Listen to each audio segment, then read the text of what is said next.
such an honor to really be in conversation with you. I think the film that everyone here is about to see is definitely going to be a very moving experience. I mean, bearing in mind, I saw a re-release of Kal Ho Na Ho before I watched this one, and I was a complete mess, but it was beautiful. I think, look, I think going by the themes of what the film is about, it's about homecoming. It's about rediscovering sadness, but then trying to translate that into happiness. And I think there's so many profound themes.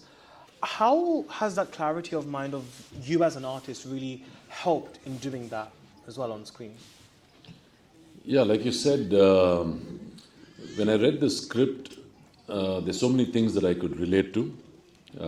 We all grew up, we have our experiences in our childhood, we have our relationships. There's so many things that we probably leave behind physically and metaphorically in a sense, and we move on and get into the rigmarole of daily life. Everybody has to go to work, everybody has responsibilities, etc. But there's times when we pause, when we have certain experiences which makes us kind of question who we are today and compared to what we were in our years growing up.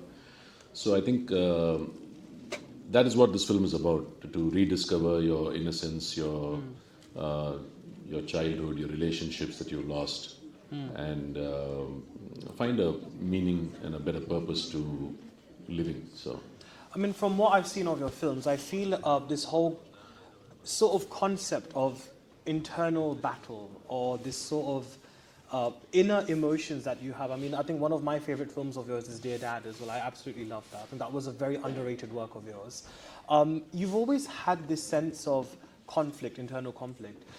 How do you, as an actor, find that right sort of rhythm, in making sure it doesn't go overboard? Because it's a very tricky thing to do and portray on screen.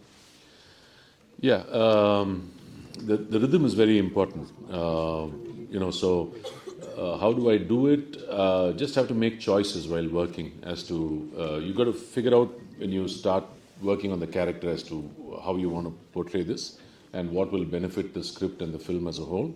And hopefully you're right, and you just make sure that you keep a check on that every now and again. So. Okay. I believe we have a video to play. Was that correct? Yeah. Okay, so we'll cue that video and then we'll continue. Tamil la பேசணும்னு ஆசையா இருக்கு.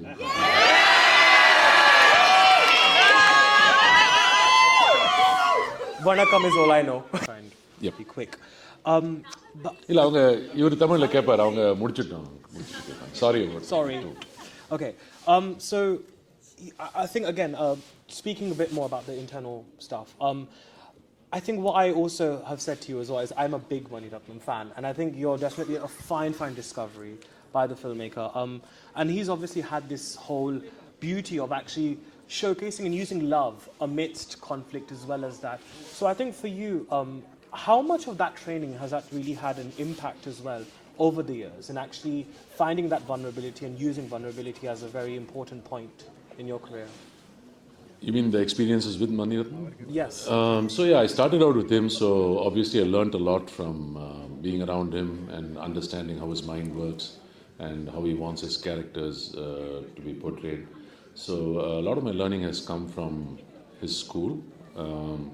But I think all of us have all those qualities in us. It's just that as actors we need to kind of tap in and see what's relevant to bring out on screen and how much of it to bring out and things like that. So I think it's also a bit of a trial and error, as well as seeking guidance when you start out early, and hopefully you find your path. I think that's the beauty, is that you have that vulnerability, and that's why it's so beautiful to watch you on the screen. Now that obviously it's been over 3 decades, what is one keen memory that you would like to? Yeah, no, I get it. Yeah. Sorry about that's okay. So it's been over 3 decades since that film release, and I think it's so amazing. I mean, it's even now, it's still so poignant to watch. What would you say is one of the key fond memories that you've had on set whilst working on that film, and perhaps something that the Arvind today would look back and be like, okay, this was... I just look at all films as life experiences. It's obviously a part of my life. So there are many incidents that happen through the day while shooting for the film, many interactions that happen with people, not just actors, even my interactions with the crew.